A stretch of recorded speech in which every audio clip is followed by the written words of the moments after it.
ఓం శ్రీ గురుభ్యో నమః. అలసులు మందబుద్ధియుతులు అల్పతరాయువులు ఉగ్రరోగ సంకలితులు మందభాగ్యులు సుకర్మములెంబియు చేయజాలరీ కలియుగమందు మానవులు. కావున ఎయ్యది సర్వసౌఖ్యమై అలవడు ఏమిటింబొడము ఆత్మకు శాంతి మునీంద్ర చెప్పవే. యవ్వని అవతారము ఎల్లభూతములకు సుఖమును వృద్ధియు సొరిది జేయు. యవ్వని శుభనామము ఏ ప్రొద్దు నుడువంగ సంసార బంధంబు సమసిపోవు. యవ్వని చరితంబు హృదయంబు జర్పంగా భయమంది మృత్యువు పరువు బెట్టు. యవ్వని పదనది ఏపారు జలముల సేవింప నైర్మల్య సిద్ధి గలుగు. తపసులు యవ్వని పదంబు తగిలి శాంతి తెరువుగాంచిరి. వసుదేవ దేవకులకు ఎవ్వడు దయించే తత్కథలల్ల వినగ ఇచ్చ పుట్టెడు ఎరిగింపు మిథ్య చరిత. భూషణములు వాణికి అఘశోషణములు మృత్యు చిత్త భీషణములు హృత్తోషణములు కళ్యాణ విశేషణములు హరి గుణోపచిత భాషణముల్. కలిదోష నివారకమై అలఘు యశుల్ ఒగడు నట్టి హరికథనము నిర్మలగతి కోరెడి పురుషుడు వెలయగనవాడు తగిలి వినడు మహాత్మా. వర గోవింద కథాసుధారస మహావర్షోరుధారా పరంపరలంగాక బుధేంద్ర చంద్ర. ఇతరోపాయానురక్తిం ప్రవిస్తర దుర్దాంత దురంత దుస్సహ జనుస్సంభావితానేక దుస్తర గంభీర కఠోర కల్మషకనద్దవానలం బారునే. హరినామ కథన దవానల జ్వాల చేకాలవే ఘోరాఘ కాననములు. వైకుంఠ దర్శన వాయు సంఘంబు చేతొలగవే భవదుఃఖతో యదములు. కమలనాభధ్యాన కంఠీరవంబు చేకూలవే సంతాప కుంజరములు. నారాయణ స్మరణ ప్రభాకర దీప్తి తీరవే షడ్వర్గతి మిరచతులు. నలిన నయన భక్తి నావచేగాక సంసార జలధి దాటి చనగరాదు. వేయునేల మాకు విష్ణు ప్రభావంబు తెలుపవయ్య సూతాధి సమేత. ఓం శ్రీ గురుభ్యో నమః.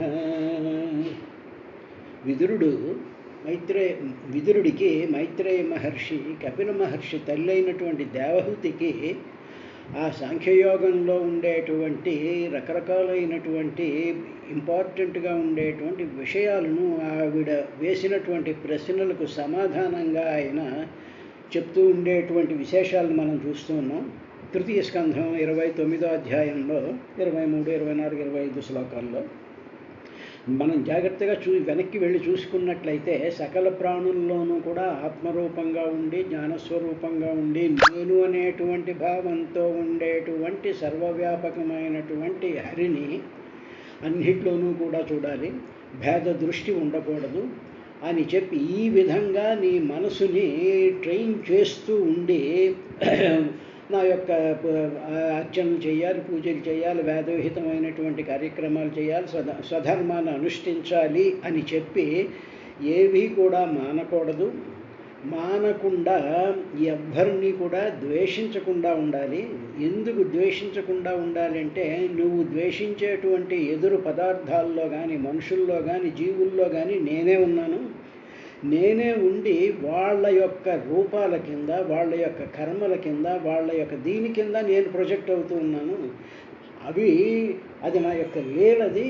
ఆ విధంగా వాళ్ళని తిడుతూ ఉన్నా, వాళ్ళని ద్వేషిస్తూ ఉన్నా, వాళ్ళని అవమానిస్తూ ఉన్నా, వాళ్ళని గేలి చేస్తూ ఉన్నా, వాళ్ళని నిరాదరణ చేస్తూ ఉన్నా అది నన్ను నిరాదరణ చేసినట్టే అవుతుంది. అటువంటి పరిస్థితిలో ముఖ్యంగా చాలా ఫండమెంటల్ పాయింట్ ఒకటి ఏం చెప్పాడు అంటే, మనం ఎవరినైనా ద్వేషిస్తూ ఉన్నాము అంటే ద్వేషించబడేవాడు ఎక్కడో ఉంటాడు, వాడు ఇంకో ఊళ్ళో ఉంటాడు, లేకపోతే మన పక్కింట్లో ఉంటాడు, లేకపోతే ఎక్కడో ఉంటాడు.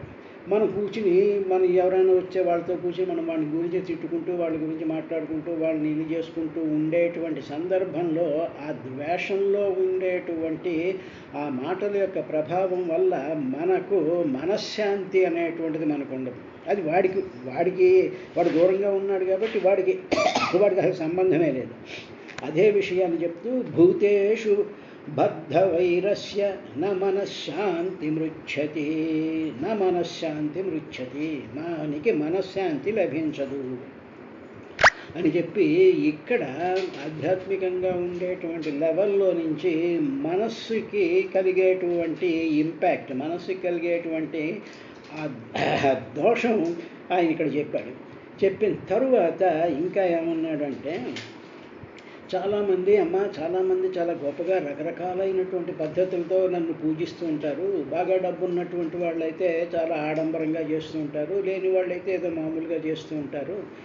ఇలాగా రకరకాలుగా ఆడంబరాలుగా చేసేస్తూ ఉండేటువంటి ఆ పూజల్ని, ఆ ఆరాధనల్ని, ఆ హోమాల్ని, ఆ ఫంక్షన్స్ని, లేకపోతే ఆ ఉత్సవాల్ని, ఇవన్నిటినీ కూడా చూసి వాళ్ళు మేము చాలా గొప్పగా చేసాం అనుకుంటూ ఉంటారు. కానీ అలాగ చేసేటువంటి వ్యక్తులు కానీ, సంస్థలు కానీ, మిగతా జనసమూహాన్ని కానీ, మిగతా ప్రాణుల్ని కానీ అవమానించినట్లయితే, వాళ్ళని ఉపేక్ష చేసినట్లయితే, వాళ్ళని ద్వేషించినట్లయితే, అప్పుడు ఆ పూజ ఎంత గొప్పదైనా సరే నన్ను సంతోషపెట్టదు.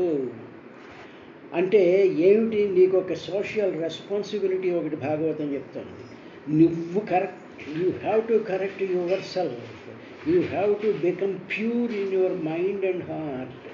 అలాగ ఉంటూనే నువ్వు చేస్తే ఆ వాసనల యొక్క సుగంధమే నన్ను సంతోషపెడుతుంది తప్ప నీవు వీటిల్ని వదులుచుకోకుండా ఇన్ని రకాలైనటువంటివి చేసినంత మాత్రంలో నాకు సంతోషం ఉండదు అని చెప్పేటువంటి శ్లోకాన్ని 24వ శ్లోకంలో కపిల మహర్షి ఈ విధంగా చెప్పాడు. అహం ఉచ్ఛావచైర్ద్రవ్యైః క్రియయోత్పన్నయా నఘే నయేవ తుష్యే అర్చితో అర్చాయాం భూతగ్రామావమానినః.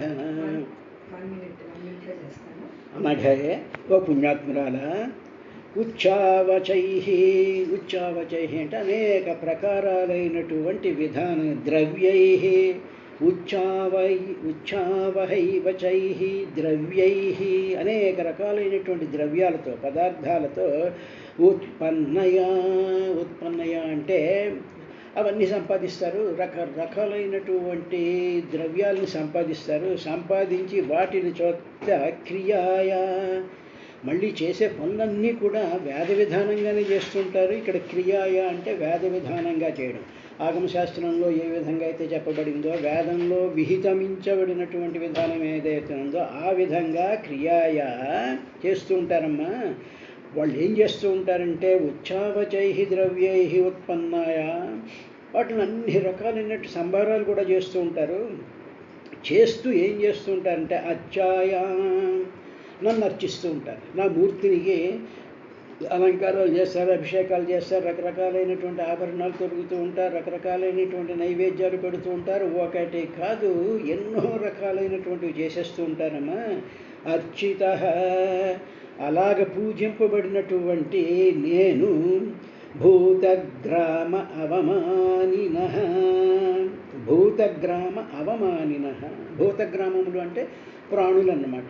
అక్కడ పిల్లులు కావచ్చు, కుక్కలు కావచ్చు, దోమలు కావచ్చు, మనుషులు కావచ్చు, మరొకరు ఇంకొక కులం వాళ్ళు కావచ్చు, ఎవరైనా సరే ఇటువంటి వాళ్ళని అవమానం చేస్తూ, వాళ్ళని ద్వేషిస్తూ, వాళ్ళని ఉపేక్ష చేస్తూ, అసలు వాళ్ళ గురించి ఆలోచించకుండా వాళ్ళని తీసి పారేస్తూ, ఈ విధంగా చేసేటువంటి అహంకార భూయిష్టమైనటువంటి అలా ఉండేటువంటి దాన్ని ఏమిటంటే భూతగ్రామ అవమానినః, అవమానం చేస్తూ ఉంటారు. అటువంటి వాళ్ళు ఎంత గొప్పగా వాళ్ళు కాశ్మీర్ నుంచి యాపిల్ తెప్పించి, లండన్ నుంచేమో ఏదో సుగంధ ద్రవ్యాలు తెప్పించి, అక్కడి నుంచో పట్టు చీరలు తెప్పించి, అక్కడి నుంచి పట్టు తెప్పించి, ఏదో యాలకులేమో కేరళ నుంచి తెప్పించి, లవంగాలు ఇంకో చోట నుంచి తెప్పించి చాలా బ్రహ్మాండమైనటువంటి నైవేద్యాలు చేశాము అని ఈ విధంగా చేసేటువంటి వాళ్ళు ద్వేషిస్తే, మిగతా ప్రాణులను అవమానిస్తే అప్పుడు అమ్మా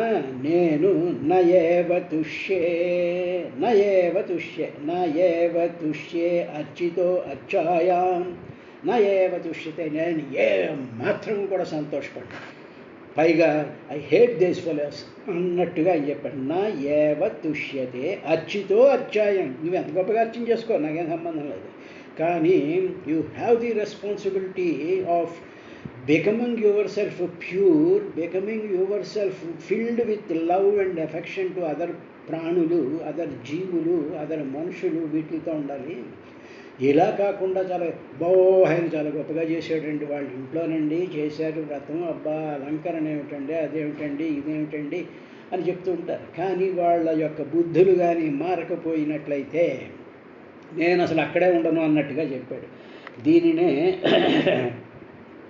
పోతన గారు ఈ విధంగా చేస్తూ అబ్జాక్షి నిఖిల భూతాంతరాత్ముడైన నాయందు భూతగణంబునందు అతి భేద దృష్టి మాయావులై సతతంబుపాయక వైరానుబంధ నిరతులకు వాళ్ళు నిరంతరం కూడా వైరం పెట్టుకుంటుంటారు, వాడిని తీసి పారేస్తూ ఉంటారు, వాడు వీడంటాడు, వాడంటాడు, పనికిరానటువంటి వాడు, అవినీతిపరుడు, లంచగొండి, రాజకీయ నాయకుడు, లేకపోతే పోజు కొట్టేటువంటి వాళ్ళు రాగానే వాళ్ళని మాత్రం ఏదో ప్రేమించేసేస్తూ పూర్ణకుంభాలతో వాళ్ళకేమోను స్వాగతాలు పలుకుతూ ఇటువంటి పనులు చేసేటువంటి ఆ దరిద్రగొట్టు భావనతో చేసేటువంటివన్నీ కూడా అలా వీళ్ళ మీద వైరము, ఎవరి మీద వైరం చూపించి ఎవరిని దూరం పెట్టాలో వాళ్ళని నువ్వు సన్మానాలు చేస్తూ ఉండేటువంటి దానివల్ల మనముల తగలదు శాంతి అన్నటికీ.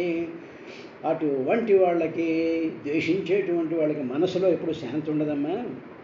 నేను ఆ కుటిల జనుల మానక ఎప్పుడు సామాన్యాధిక ద్రవ్య సమితితే మత్పదార్చనమనర్ప. ఇటువంటి జనులు ద్రవ్య సమితి చేయని అనేక రకాలైనటువంటి ద్రవ్యాలతో మత్పదార్చనమునర్చ, నా పాదాలను సేవించినా, నాకు హోమాలు చేసినా, నాకు అలంకరణ చేసినా, నాకు పట్టు వస్త్రాలు సమర్పించి కట్టినా, ఏం చేసినా సరే అర్ధినా చిత్తమున ముదంబు అందకుండు. ముదం అంటే సంతోషం. నా చిత్తమున, నా మనసులో ఎప్పుడూ కూడా సంతోషం అనేటువంటిది ఉండదు. అనుచు నెరిగించి మరియు ఇట్లనియ కరుణ కలిత సద్గుణ జటిలుడ కపిలుడలమి తల్లితోడ గుణవతి హిమ తల్లితోడ. ఆ విధంగా ఆయన పోతన గారు ఆ శ్లోకానికి ఇది చేసిన తరువాత ఇప్పుడు చెప్పబోయేటువంటిది కొంచెం కాంట్రవర్షియల్గా కనిపిస్తుంది, కానీ కొంచెం దాన్ని జాగ్రత్తగా అర్థం చేసుకోవాలి.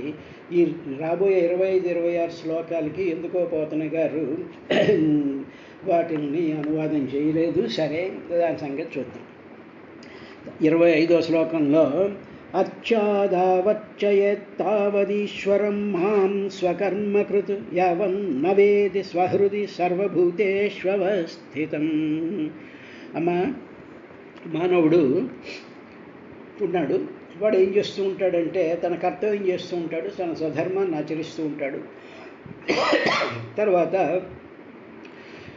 స్వధర్మాన్ని ఆచరిస్తూ ఉంటాడు, అర్చనాదులు మనం చెప్పినటువంటి అర్చన చేస్తూ ఉంటాడు, అహంకారాన్ని తగ్గించుకుంటూ ఉంటాడు, రకరకాలైనటువంటి పనులు చేస్తూ ఉంటాడు, దానాలు చేస్తాడు, ఇవన్నీ చేస్తూనే ఉంటాడు. వాడు చేస్తూ ఉండి కూడా వాడు తన హృదయంలో సకల ప్రాణులలో నేను ఉన్నాను అనేటువంటి సత్యాన్ని గుర్తించలేదనుకో. పాపం గుర్తించాలనే ఉంటుంది. ఇది విన్నటువంటి వాళ్ళకి, ఇది చదివినటువంటి వాళ్ళకి, దీని గురించి ఆలోచించినటువంటి వాళ్ళకి ఓహో సర్వంలోనూ కూడా భగవంతుడిని చూడాలన్నమాట అని చెప్పి ప్రాక్టీస్ చేస్తూనే ఉంటారు. చెట్లోనేమో పరమాత్మ ఉన్నాడు, చెంట్లో ఉన్నాడు, దీంట్లో ఉన్నాడు అనేసేసి ఆ ప్రాక్టీస్ చేస్తూ ఉంటారు, ఆలోచన చేస్తూ ఉంటారు. చేస్తూ ఉన్నా సరే అది వాళ్ళకి సత్యం కింద అనుభవంకి రాదు. ఇది చెప్పాం కాబట్టి ఇది ఇలా ఉంది అనేటువంటి ఒక ఆలోచనలోనే ఉంటుంది తప్ప సత్యం కింద వాళ్ళకి అనుభవంలోకి రాదమ్మా. అలాగ అనుభవంలోకి వచ్చేంత వరకు కూడా వాళ్ళు నా మూర్తిని వాళ్ళు పూజించాలి అన్నాడు. అదేమిటండి, సకల ప్రాణుల్లోనూ నేనున్నాను అని చెప్పి ఆ భావం పూర్తిగా నింపేసేసుకుని ఆయనని ఏమి ఉపేక్ష చేయకుండా ఉండాలి అని చెప్పాడు. ఇప్పుడేమో నువ్వు గుర్తించకపోయినా, నీకు అనుభవంలోకి రాకపోయినా, నీకు ఆ అనుభవం వచ్చేంత వరకు కూడా నా మూర్తిని అర్చయేత్ పూజించవలెను అన్నాడు. అది దీంట్లో ఉండేటువంటి గొప్ప విశేషం అన్నమాట. అర్చాదావర్చయాత్ ఏవత్ ఈశ్వరం మాం స్వకర్మకృత్ అంటే నీకు విధించబడినటువంటి స్వధర్మాన్ని ఆచరించేటువంటి మానవుడు యావత్ ఎంతవరకు అయితే స్వహృది తన హృదయంలో సర్వభూతేషు అవస్థితం మాం ఈశ్వరం నవేదః, వాడు అటువంటి మానవుడు వాడు కొంచెం లైన్లో పడ్డాడు. లైన్లో పడి ఈ చెప్పినటువంటి థియరిటికల్ ఆస్పెక్ట్ అంతా కూడా మనసులో పెట్టుకున్నాడు. ఓహో, అన్నిట్లోనూ కూడా భగవంతుని చూడమన్నాడని కపిల మహర్షి తల్లికి చెప్పాడు అని చెప్పి లెట్ అస్ ట్రై అని చెప్పి వాళ్ళు చూడడానికి ప్రయత్నం చేస్తూ ఉంటారు. చేస్తూ ఉన్నప్పుడు వాళ్ళకి అనుభవంలోకి రాదు. ఎందుకు అంటే వాళ్ళ యొక్క మనసు అనేటువంటిది భేదభావాన్ని చూసేటువంటి విధంగానే ఉంటుంది. అంటే ఏమిటి, మనిషిని మనిషి కింద, కుక్కని కుక్క కింద, చెట్టుని చెట్టు కింద ఇలాగ భేదభావంగానే చూస్తూ ఉంటారు. కానీ వీటిలన్నిటిలోనూ ఒక వెలుగుంది, దాన్ని చూడాలి, అది పరమాత్మ, అది ఒక చైతన్య ప్రకాశం, అది సత్యం, అది జ్ఞానం అన్నప్పుడు ఏం చేస్తామంటే ఈ చెప్పిన మాటల్ని బట్టి ఓహో అదన్నమాట అని చెప్పి మన ఆలోచన ఆ విధంగా చేస్తాం. మనకు కనిపిస్తూ ఉంటాయి ఇవన్నీ, చెట్టు కింద పుట్ట కింద ఇవన్నీ కనిపిస్తూనే ఉంటాయి. కానీ ఈ చెప్పాం కాబట్టి దీనిని వాటి మీద మనం ప్రొజెక్ట్ చేస్తూ ఉంటాము. ఇలా ప్రయత్నం చేస్తూ ఉంటాడు మానవుడు. ఇలాగ ప్రయత్నం చేస్తూ ఉండేటువంటి వాడు స్వహృది తన హృదయంలో, హృదయం దేనికి సంకేతం అండి అంటే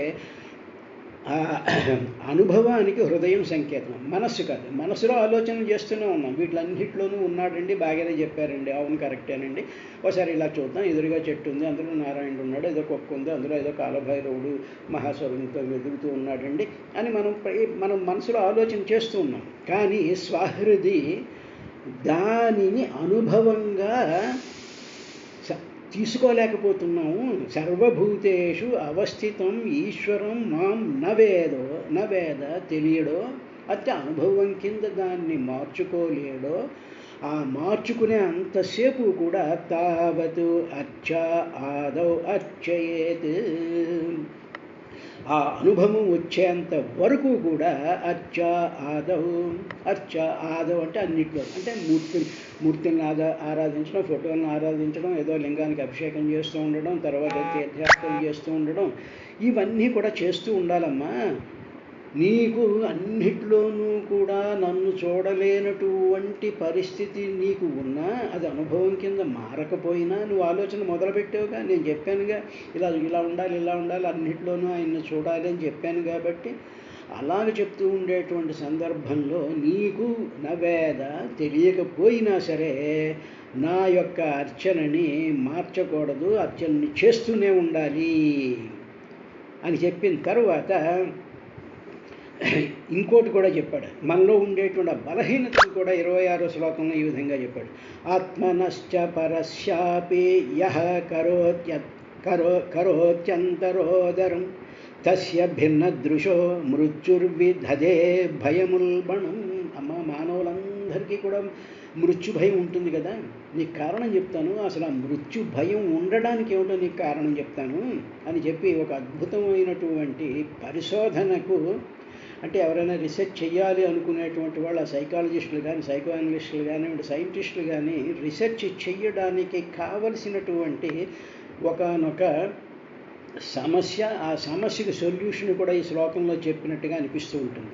ఏమిటన్నారంటే ఎవడైతే ఆత్మనః తనకి, పరస్య అపి ఇతరుడికి, అంతరా భేదమును అరంబుతూ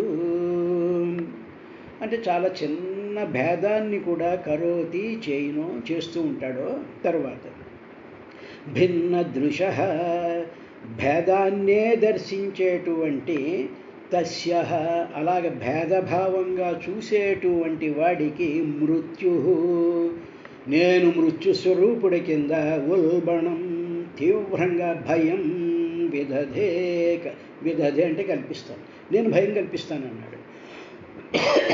అంటే ఏమిటన్నమాట దీంట్లో చెప్పేటువంటిది ఏమిటి అంటే, మనకు ఎదురుగా ఒక మనిషి ఉన్నాడు అనుకోండి, డెఫినెట్గా తెలుసు ఆయన ఫలానా అండి, ఇది చెట్టు ఫలానా అండి, ఇది కుక్క అండి అని పరస్య అపి దానికి మనకి భేదం తెలుస్తుందిగా. నేనేదో రామారావుని, ఎదురుగా చెట్టు కనిపిస్తుంది, ఎదురుగా ఫలానా వ్యక్తి, ఏదో దోమ చీమ, ఇలా పరస్య అపి ఇలా అంతరా భేదం కనిపిస్తూనే ఉంది కదా.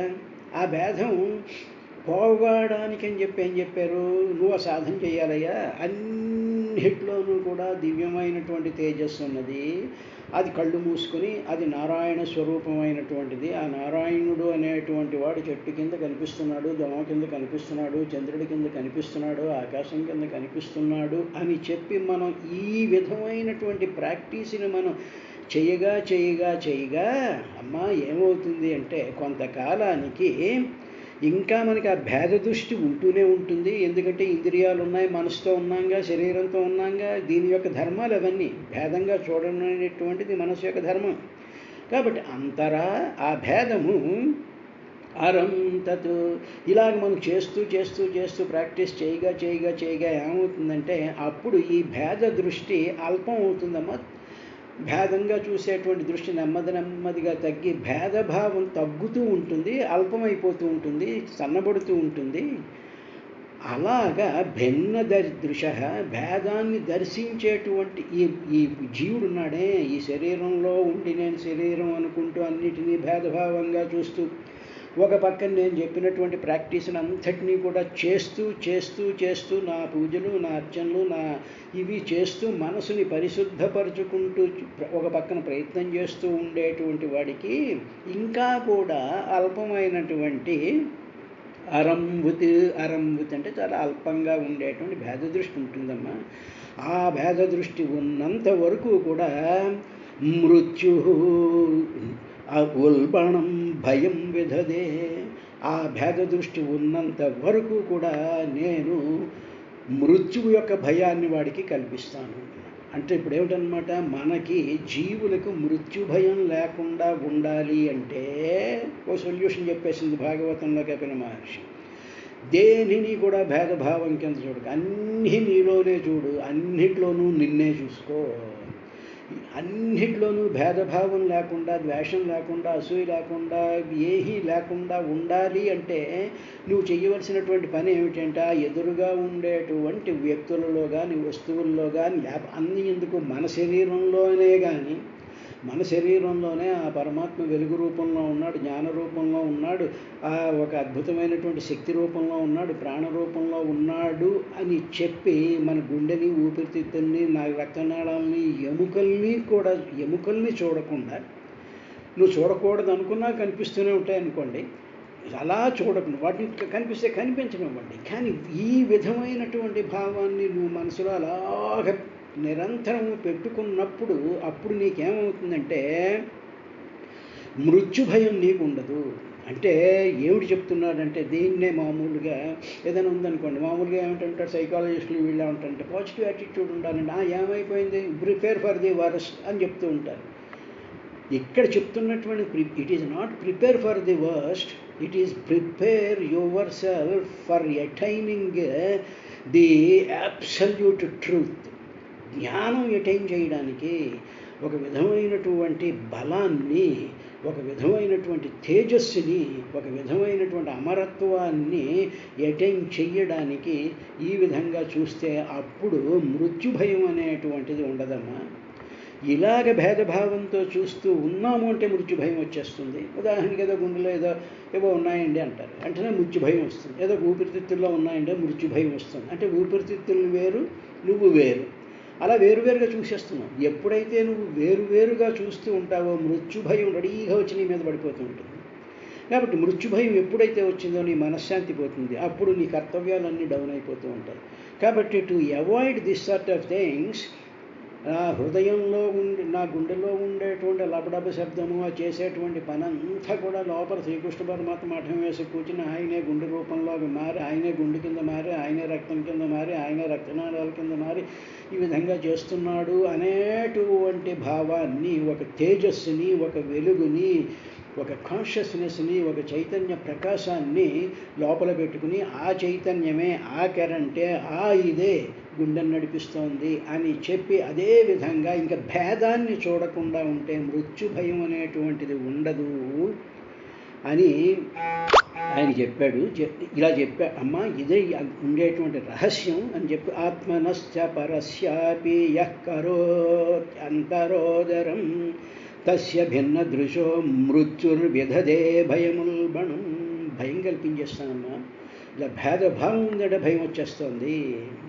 కాబట్టి ఆ దీని మీద ప్రతి వాళ్ళు కూడా జాగ్రత్తగా ఆలోచించుకుని అన్నిటిలోనూ కూడా పరమాత్మను చూడాలి అనేటువంటి ప్రాక్టీస్ చేస్తూ ఉన్నప్పుడు మృత్యు భయం అనేటువంటిది పోతుంది అని చెప్పి భాగవతం ఇస్తున్నటువంటి బ్రహ్మాండమైనటువంటి అష్యూరెన్స్ ఇది.